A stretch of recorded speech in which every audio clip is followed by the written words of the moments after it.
Ladies and gentlemen, pay attention. This is your boy, the coach from the WWE. I would like to welcome you to the very first wrestling podcast in the world to take you on a weekly deep dive into classic matches along with legends of the squared circle. Enjoy the discussion. Enjoy the back and forth. There's so much to get into. Ladies and gentlemen, this is The Payoff.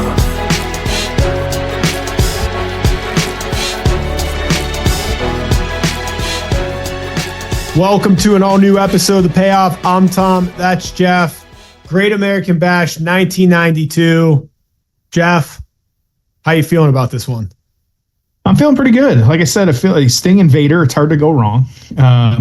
We're kind of in between right at this point. We've got, Great American Bash was a week and a half ago, Evolution. We got SummerSlam coming up here in about a week and a half. And so 2 nights of it.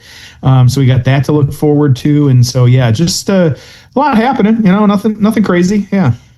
Well, I'm looking forward to this one. I mean, I feel like I continue to become a bigger Vader mark as I learn more about him. And this should be kind of prime Vader, towards the tail end of his prime. Unfortunately, by the time he got to WWF, he was pretty beat up, but he was, running pretty hard at this point. So I'm looking forward to covering this one, man. Yeah, absolutely. I think we're in for a good one. Good. All right, so let's get to the build. Oh, it's time for the build. Great American Bash 1992. Of course, we're in Albany, Georgia, at the Albany Civic Center. July 12th, 1992. 8,000 in attendance. The poster for the pay-per-view has Sting and Vader on it. And it looks like they're trying to hold hands. It's a very interesting. I don't know the concept they're going for with that one. Interesting. All right. Yeah. So we start off with a dark match. Super Invader, which I had to look up. That is Hercules Hernandez, or Hercules, as he was known. So he is accompanied by Harley Race, and he's going to defeat a gentleman by the name of Marcus Alexander Bagwell. And it seems like Buff Bagwell is doing well, man. It's great to see these folks, get off the drugs and alcohol and straighten themselves out and maybe rekindle a relationship with their family and patch up some friendships. And man, it's just great to see that stuff. So happy about that. So we had this tournament here for the NWA World Tag Team Championships. And that basically was the show outside of the title match we're going to cover. Yep. So we had Nikita Koloff and Ricky Steamboat defeating Jushin Thunder Liger and Brian Pillman in 20 minutes. Hiroshi Hase and Shinya Hashimoto are going to defeat the Freebirds in 9 minutes. Dustin Rhodes and Barry Windham are going to defeat Steve Austin and Rick Rude in 20 minutes. Some long matches on this show, Jeff. Yeah, there was, yeah. Terry Gordy and Steve Williams are going to defeat Nikita Koloff and Ricky Steamboat in the semis. Dustin Rhodes and Barry Windham are going to defeat Hiroshi and Shinya in the semis. And then in the main event, after the match, we're going to cover Terry Gordy and Steve Williams defeat Dustin Rhodes and Barry Windham to win the tournament and thus the NWA World Tag Team Championships. But the reason we're here, Jeff, Vader, Sting, World Heavyweight Championship. What do you got for us? Yeah, like you said, this was an interesting one just because it was the only non kind of tournament match on this card. And so really interesting to kind of see how that played out, along with this one. But you had Vader, of course. So this taking place 1992. We are in July. Vader being managed by Harley Race. kind of established himself since he joined WCW in 1990 as that just kind of unstoppable force, a movable object, both of them, like just this absolute power destroying everybody. And so really at this point in 92, he was just a dominant heel.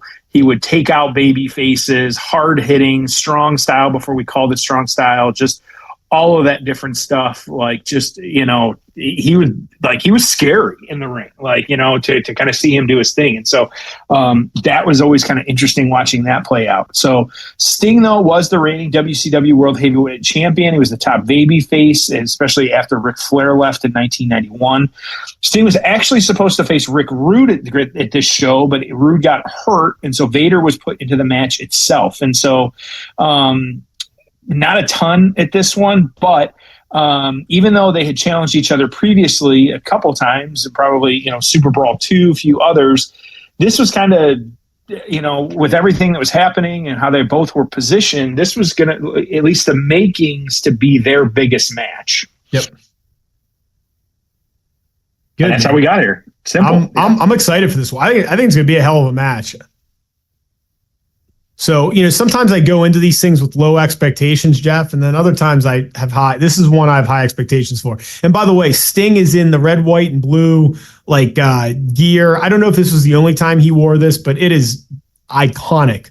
I mean, this Sting look in this era, just A+. I wish WCW was able to license it and monetize it the way WWE did with the Ultimate Warrior. But all right, I'm ready if you're ready. 1 hour, 56-minute mark, Great American Bash 1992. Ready, Jeff? Let's get into it. All right. It's time for the payoff. Oh, it's time for the payoff. Of the most charismatic athlete, the franchise, here in WCW, that man, the Stinger. Like you said, They're calling him a franchise back in 1992. That's interesting. Yeah, look at He that. beat the legendary Ric Flair to win the world Yes, title. not black and He's white beaten them all Sting. We are convincingly, Star Spangled including Sting. Lex Luger, Yeah. including Sid Vicious, and the list goes on and on. But this, without a doubt, is his greatest challenge. The biggest, the most powerful man that I have ever witnessed in WCW. All right, man, we're off and running with this one. This is going to be really good. I'm excited. Vader just looks so huge, so intimidating out there. Yep. And it was before we started, but he came out with the big mask where it blew smoke. I mean, just the whole look was fantastic. Yep. So Jeff, did you see probably my most liked and viewed tweet of all time was my Shawn Michaels comment. Yes, you shared it with me, but go ahead and tell them what's going on. Yeah. Well, there were I think somebody made the comment of all the beautiful women that are entering NXT. Mm-hmm. Yep. And I said, you think Heartbreak Kid is a gimmick? Mm-hmm. Still got it, man. Let me tell you something. I don't know. I haven't been following it, so I don't know what they're calling Maria May. I think that was her name in AEW. Two thoughts on this. Number one is the minute she debuted, lights come on, she cuts that promo. Yep. She is a exponentially bigger star than she ever has been. That's the power. That's the power of WWE. Okay, that machine. Now she's a bigger star. Now she is known to the wrestling universe, not just part of it. Now she has opportunities to do movies. Okay, I mean you're just playing a different sport at this point. And so I thought it was I thought it was so well done. The other thing is when she talks, and I haven't heard anyone else say this, but when she talks, I see a young Sunny. Okay. Yeah. It's interesting, especially to your point, and there was a lot of chatter online after she's never hid the fact that she wants to go to WWE.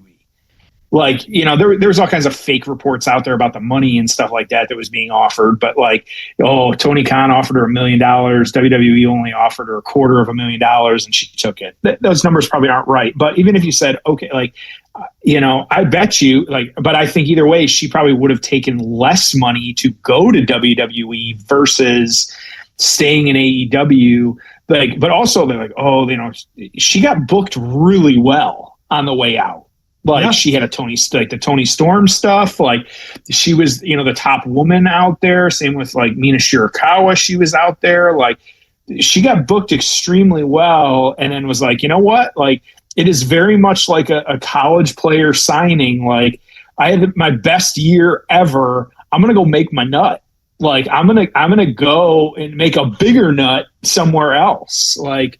And I think that's exactly what she's doing. And kudos to her. I'm excited to see what she does. And, I've seen very limited of her outside of like, some of the promos and stuff she did in AEW, because we're not watching AEW as much. But like, that's where like, this speaks to like WWE cutting some of these people. Like, okay, if they're going to sign people, they have to cut people. So who do you like? Who do you not like? Okay, well, if you don't like, you're like, oh, well, they have to build people. Like we don't know who she is right now. Like, so we have to let them play that out. I just saw the other day too. I don't know if you caught it. It was actually former Baron Corbin discussing R-Truth, which of course hit hard for everybody. But say what you want about Vince. Vince cared about his talent and he cared about the fans. Everything else in his life is his business and whatever he's dealing with. Guys like Taker, someone who's been loyal. When you watch Vince talk about Taker, he starts crying because he loves him and his loyalty. R-Truth has been nothing but loyal. He's done everything he's ever been asked. He's gotten to work, even some shit that really questionable over for the years. He made entertaining. And I think if you're sitting in that locker room and have to realize, oh shit, I'm not on TV for a month, it could be me next. I think for the locker room, they're going to come to a harsh realization that loyalty no longer matters. I think it has become what the NFL a little bit has, a paper league, in my opinion, where it's no longer about the person, it's about what's on paper. So, you got thoughts on that? Yeah, a couple thoughts. I mean, first of all, and this is what happens in life, right, Jeff? We romanticize things. Mm-hmm. So now Vince McMahon is the guy that never fired anyone, was incredibly loyal to everyone, never cut a wrestler, which is kind of we've come full circle. It's pretty funny, right? Because that's obviously not true. So we're now getting a lot of this stuff of like Vince would never do this, Vince would never do that. Well, yeah, he did it all, guys. Maybe he wouldn't have got rid of R-Truth, but he got rid of plenty of people. Okay, so that being said, there are also so that's one end of the spectrum, right? This idea that Vince never got rid of anyone. Now, at the other end of the spectrum is Vince McMahon is the worst person in the history of the world, and he should be burned alive in the public square for what he did. Okay? And there's people that think that too. The truth is, Jeff, life is gray. Okay? Yep. Take your favorite politician, your favorite celebrity, your favorite athlete. They've done some good things. They've done some bad things. It's complicated. Our lives are all complicated. Okay. Then you get a character like Vince McMahon and it's just larger than life, the highs, the lows. So and there are, and it's like, oh, you defend Vince. There are stories out there. There was one I just heard from JBL recently.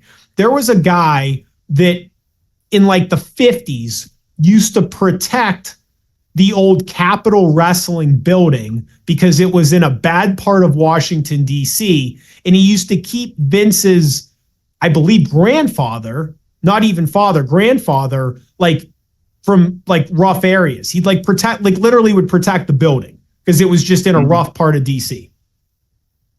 Vince McMahon into like the 2000s was having that guy show up and paying him. And this guy would bring his ring gear, and he was like in his 70s, thinking, hey, maybe they'll put me on TV. And Vince never made him feel bad, but just said, hey, we're going to, pay you to be here. And, he just handed him cash. And he put him in the Hall of Fame. And then there's all the people that had the medical issues and the drug and alcohol issues that rehab was paid for. And there was one recently,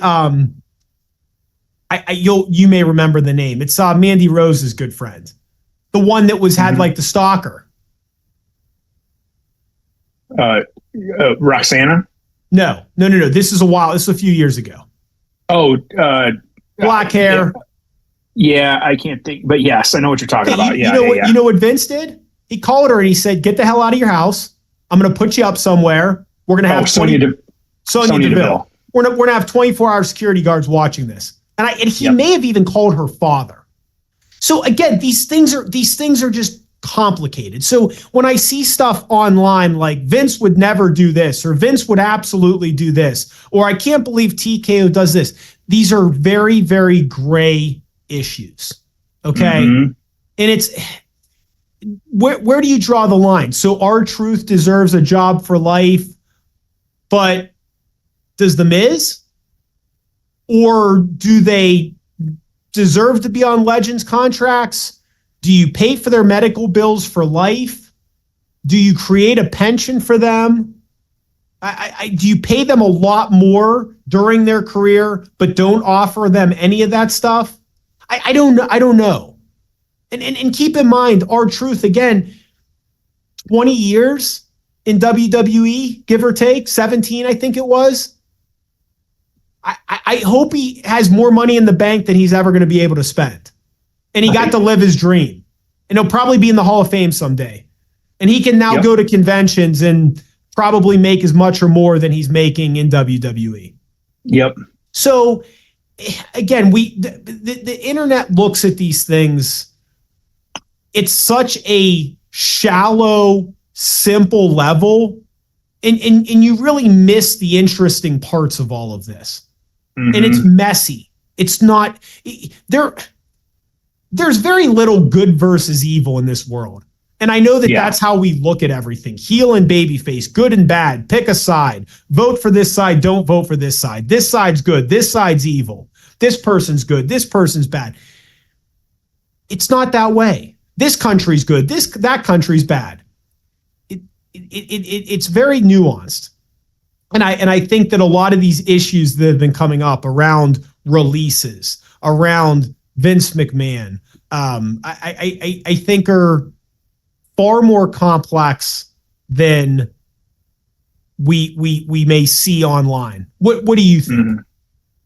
Yeah, and you've always said this, it's not black and white. It's gray. Like there just isn't a lot of, outside of some people, we don't know the full story on some of these people. Some of them, they do rehab themselves well. Others don't rehab themselves that well. I'd say someone like Hogan right now is not really, he's kind of, it's rough. But then you get someone like Warrior on the flip side that was whether, fortuitous of, dying the next day, he did come out there, cut his promo, it kind of look at it from that lens, made amends with the universe practically. So, however, whatever he believed. And so, I think it's tough in wrestling too. I don't know any, I get I play video games and I kind of follow some of the behind the scenes stuff of video games and kind of some of the chatter that goes on there. We both watch movies and people talk of Marvel and all these other big franchises and stuff like this. I can't think of, and maybe, some outside of college sports and, then and professional sports too. I can't think of any other industry where it is analyzed or wrestling is analyzed to the point of it's crazy. There's so many opinions. There's so many truths and untruths. There's so much that we as armchair people have zero idea about what happens backstage. It is one, especially with the R-Truth stuff. R-Truth stuff was fine. It was great to see him in the occasional, 2-minute comedy segment. But on the flip side, like, he didn't get fired. They just didn't re-sign him. And I have a feeling that we're going to start to see more, like we've said over the last few weeks, see more of this out of TKO and everybody. Like, it's not that they're getting fired. This is any other like industry. They're just not re-signing him. Okay. Like, that's fine. He can go do whatever he wants. He doesn't have to be involved. Like, but his contract, and he had a good run. Shit. His final match was against John Cena. Like, he went out probably doing exactly what he wanted to do. Maybe he pops up in TNA. Maybe he pops up somewhere else. Who knows? But also, like, it's a perfectly normal part of life of, like, he just didn't get re-signed. Like, his contract ran to its end, and that was it. Okay, fine. So I get the uproar, but also, like, you had the uproar with R-Truth, and then you had zero uproar when they cut Valhalla. Like, and then all I saw about her online is apparently she's MAGA and all this other shit. It's like, well, you can't have it both ways. Oh, I know. People just twist themselves into such a pretzel with this stuff. It's like we get mad when Tony Khan doesn't let someone out of his contract. We get mad when someone's contract is not renewed. We get mad when someone is released. Welcome to the professional world. We want people to get paid way more money, but we don't want to pay an extra $1 for tickets.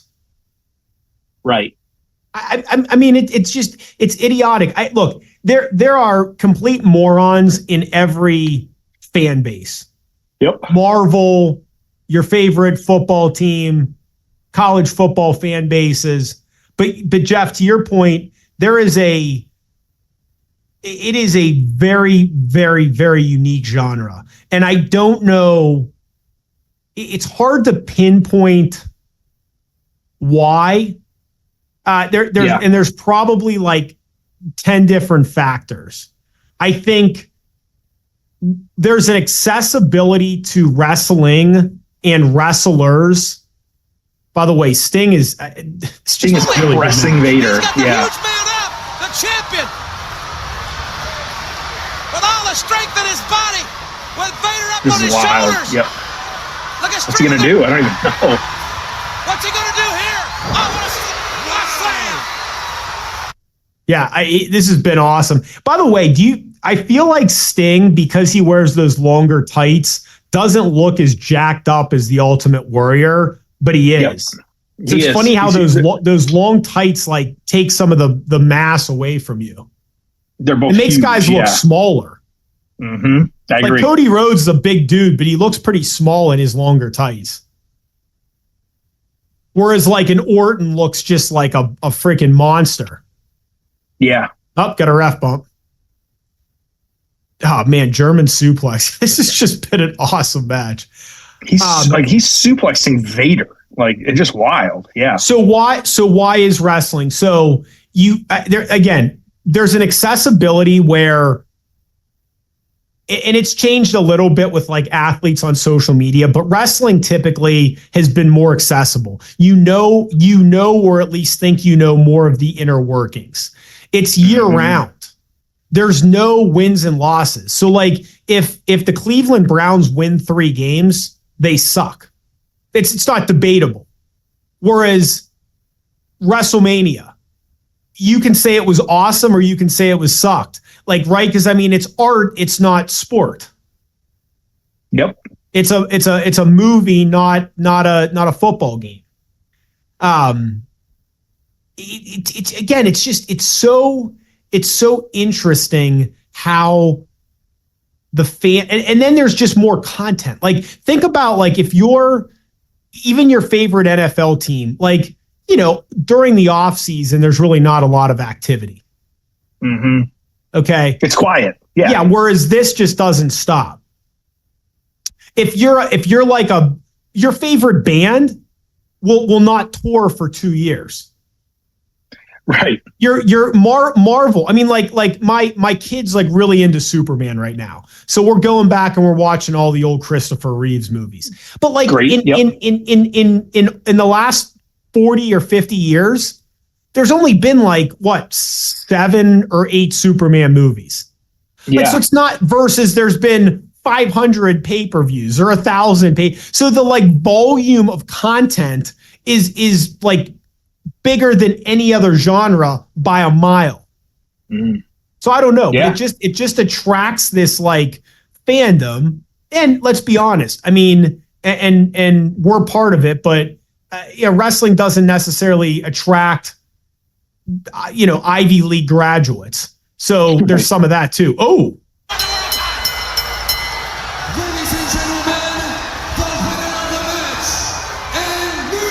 Wow, that kind of came out of nowhere.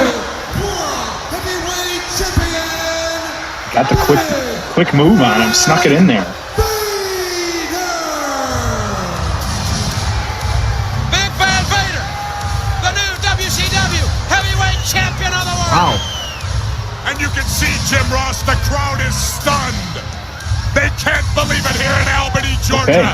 They are stunned. Stinger needs some medical attention. There's no doubt about that. The fans here are very He did a blade job right before that. Transpired. Yeah. Sting may have suffered a concussion. His head slapped right across the steel. It was a violent impact, fans. So you'll cover some of this in the aftermath, but like back in the day, it was always WWE is a. He bled from his forehead and he didn't even hit his face on the turnbuckle, but yeah, he beats him with a pretty nasty powerbomb. But back in the day, WWE was a babyface territory. So what that meant is think about this. You only had a heel champion, Savage, when he turned, but he was only champion for a few months between being a heel before he lost at WrestleMania 5. Slaughter was champion for a few months before he lost at WrestleMania 7. Flair was champion for a few months before he lost at WrestleMania 8. And it really wasn't until WrestleMania 9, so we're in like 93 at this point, where Yokozuna was a heel champion for an extended period of time. Yep. Keep in mind, business was horrible at that point. So it's obviously a different sport now.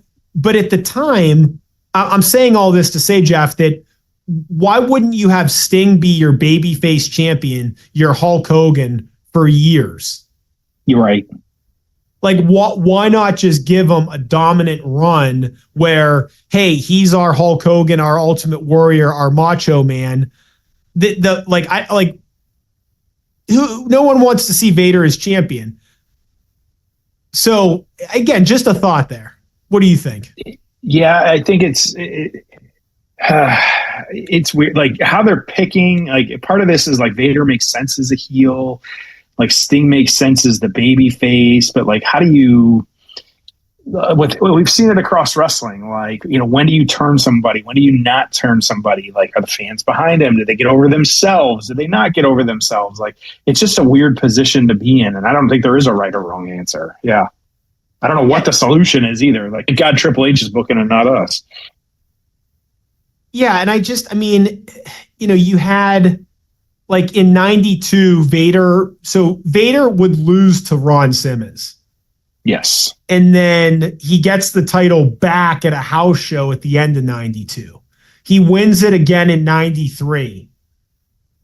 Flair was a champion for a while. And then, by 94, Hogan's in there. But, so my point is there's just a lot of, Flair was champion for a while. I guess Luger was a babyface. Sting's a babyface. Vader's a heel. Ron Simmons only had it for 3 months. I again, 2020 hindsight, Sting would have been my champion. He would have been my Hulk Hogan for 3 straight years. And I would have built the entire company around him. Sting should have been a bigger star. And I know people love Sting. Sting should have been a bigger star than he was. I mean, look how popular even to this day he is. So in that era, I wouldn't have taken the title off him for a few years unless it got really, really stale. But I would have just made him the All-American, world champion, always overcomes the odds, beats a different heel on every pay-per-view. Keep him champion. Mm-hmm. Yeah, like I don't know too. Like, I mean, everybody loves Sting. I don't know if the Sting with WCW. Like, I don't know if that eventually it got to the point where it bought him points or lost him points. Like, we'll never know. Like, but and every fan's going to have a different reaction to that. But yeah, I think it's just time will tell. Like, I mean, he's in the Hall, so I mean, you can't complain because it obviously worked out for him. But yeah, who knows? So okay. And one more side note on that. I think Sting could have been used so much better in WWE. When he came in there, man, there was obviously physically gas still left in the tank. AEW did a very, very good job using him. I wish selfishly as a WWE fan that they would have used him a lot better during that era, but Vince didn't create him. The perfect Vince McMahon that never made a bad booking decision and never fired anyone. Right. Yeah. Perfect on every level. Sure. All right. Let's get to the aftermath. Ho! It's time for the aftermath. What'd you think? Pretty good. Hard hitting, like all kinds of really good stuff. Like I'm a fan. Absolutely. I thought that was a really good match. Two guys too that it's hard not to enjoy watching them do what they do. Yeah. Yep. Loved it. Absolutely. So aftermath on this one. It's kind of watching too. You had Vader kind of cutting a promo after the fact as well too. So this was his first WCW World Heavyweight Championship reign. He was really kind of this was early in his career with WCW. So, he was around for quite a while at this, kind of being in the main event and kind of dealing with that. Sting actually took some time off after this one. He returned later that year, of course, as a babyface still. They had really their rivalry continued into 1993. They had lots of matches. Of course, the White Castle of Fear strap match at Super Brawl 3, one we've talked about before for all the wrong reasons. But this was really, at the time, like considered one of the best big man versus babyface matches. And so it was just really good overall. I don't know how you follow that up after it too, because now I'm watching as the finals where you got Terry Gordy and Steve Williams and Dustin Rhodes and Barry Windham coming out. Like, I don't know how that match didn't main event, but anyways. So, So with that, then, PWI 1992, you had Sting at number 1, Vader at number 15. This was the best match by a long shot versus this match. And then there was the Pillman and Liger versus Steamboat and Koloff match. Vader pinned Sting at 17-17 to win. Hot match all the way with Vader going up for several suplexes. Given what was going to happen, it was a perfect storyline since Sting destroyed the Invincible Monster from the beginning since he was doing the job. 4.5 stars. So what are you thinking on this one? I liked it a lot. I'm going to give it a 7.5. So, I mean, I wasn't like blown away by it, but I thought it was really, really solid. I liked it a lot. How about you? That's where I'm at, actually. Yeah, 7.5. I thought it was just really good. One of those where I would definitely go back, especially just to see that kind of action in it, kind of see how well it played out, kind of see both men really in their prime and just kind of doing what they're doing. Just really good overall. Yeah, absolutely. So 7.5 from me too. I have no idea what comes after this. What do you have coming up for us? What do I have after this? So next week, speaking of, we talked about him a little bit here, the injured Rick Rude taking on the Ultimate Warrior. This was a SummerSlam 1989 match. I know we like covering some of these old ones. So we're on the road and to SummerSlam, and then also kind of continuing after that. So what do I got after? I've got a don't remember this one, but SummerSlam 97. I see Bret Hart and the Undertaker with your boy, the Heartbreak Kid, Shawn Michaels, as the special guest referee. Oh yeah, that was a good one. And then 1990, one that I do not remember, but of course it's been a while since we covered a Rockers match. So I've got the Rockers taking on Power and Glory from SummerSlam 1990. So good stuff. SummerSlam. I got another.